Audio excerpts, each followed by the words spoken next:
Once we start going inside, that's when all the answers come, because the inner you is the real you. In life is self-love, self-respect, self-esteem. Hello, my blossoming viewers.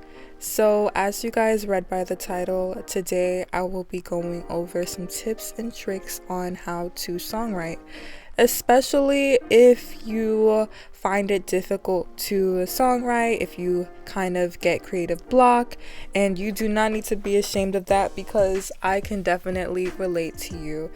And I've been through it so many times to the point where I feel like I can never stop mastering it, but there's so much that I have learned throughout the past few years and even the past couple months. I feel like my writing style as an artist has changed tremendously, and I think that you guys can learn from a little bit of my mistakes that I have made from the past. So without further ado, let's get straight into it. So I came up with a list, and these are my genuine tips, so I hope that these help. Number 1, something that I do to help me to write lyrics is freestyling while listening to the song, the music in the background, and I record it. And I, even if it's the most stupidest things, but I do it so that I can stir up some flow, and I just do it in a non-judgmental zone, and I am just recording myself on a voice memos, and it's a really draft version of a song. And if there are some things that I like in that audio recording, I would take it out and actually write it down as the lyrics and redo it in the way that I want. And the type of artist that I am more of a singer. I rap sometimes, so I specialize mostly in R&B, but I kind of do have a secret love for indie music, but almost like a boom bap indie. If you guys know of Portishead, they do I think it's called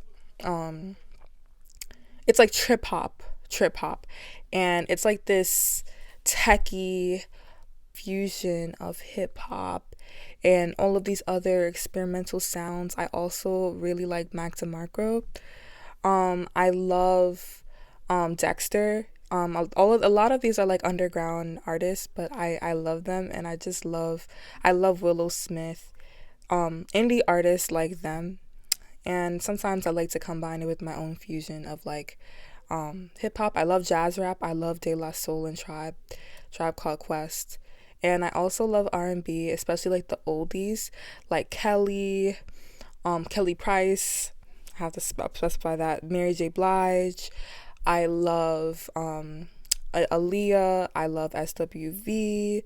I even love SZA. I know she's a little bit. I feel like a lot of people like her, so I feel like I probably shouldn't point her out because it's kind of it's obvious that she's really good.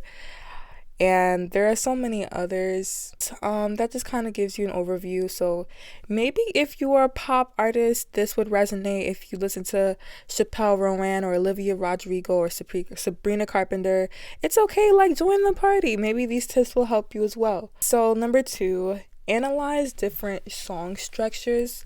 And sometimes I like to look at music this way, where I have a pre-chorus, and then there's the introduction, the pre-chorus, and then the chorus, and then you have the verse or whatever, and then maybe a bridge. But I feel like the bridge has been kind of dissipating in modern times, so that's something. But some people still mess with and rock with bridges. There's different types of song structures. There's the verse, bridge, verse, which is a common song structure. There is AABA, which is the 32 bar song form, and with the more of a traditional structure of music with a repeated strophe, which is the chorus.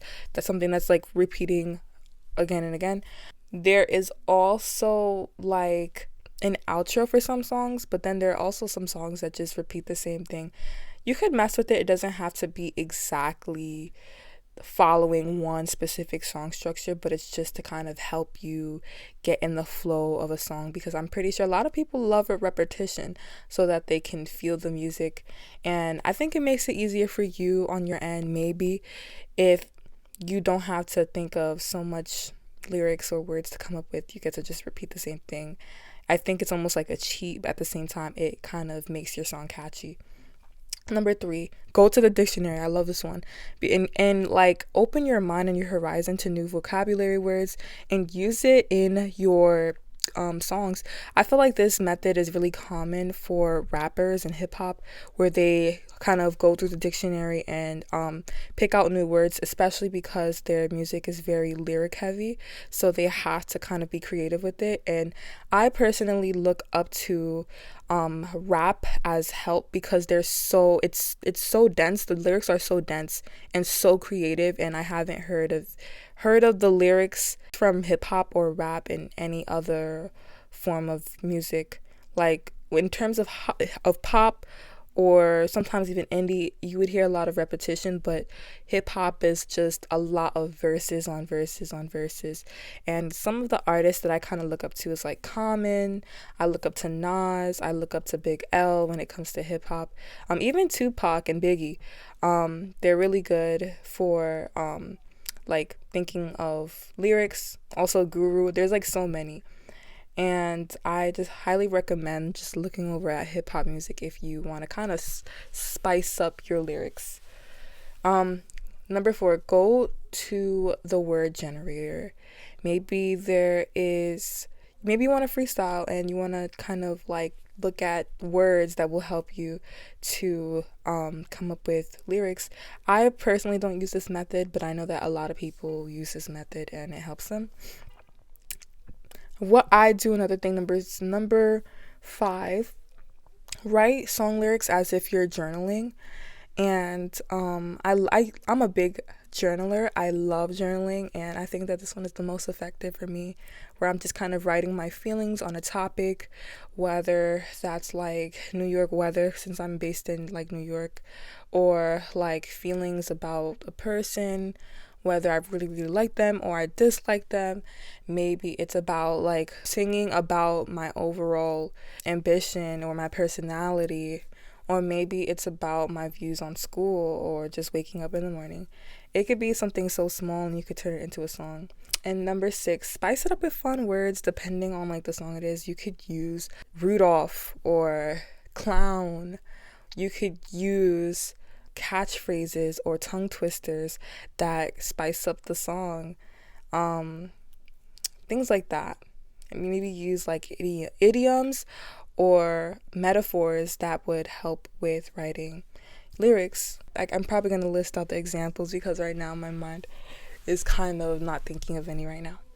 Number 7, maybe write a story and then turn it into a song. And you can use like, I tend to use like Rhyme Zone at times. It's basically like a website that comes up with rhymes.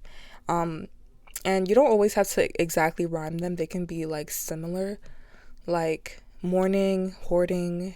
They're not really exact rhymes, but they sound similar, and you could get away with it. 8, study other songs and other renowned artists, and there is so many that I named throughout this whole video, so you guys better like rewind and go ahead and write them down. Study artists, and even artists that are different from like the genre that you tend to listen to, because you don't know how that would affect you or your musical or creative style. So you can always take inspiration from different people. And the last one, number 9, don't overthink or overcomplicate it. And this is something I would do a lot that I no longer do, or I try my best to limit overcomplicating writing lyrics. It could be as simple as, this love is so amazing. And I remember that's actually a song that I've written, and I can't wait for you guys to listen to it when the album drops. Probably by the time this video comes out, the album would have dropped. I know that love is such a cliche topic to write about when it comes to song lyrics, but it sounded so good and I really loved it. So yes, y'all, thank you guys for tuning in, and I hope you guys enjoyed.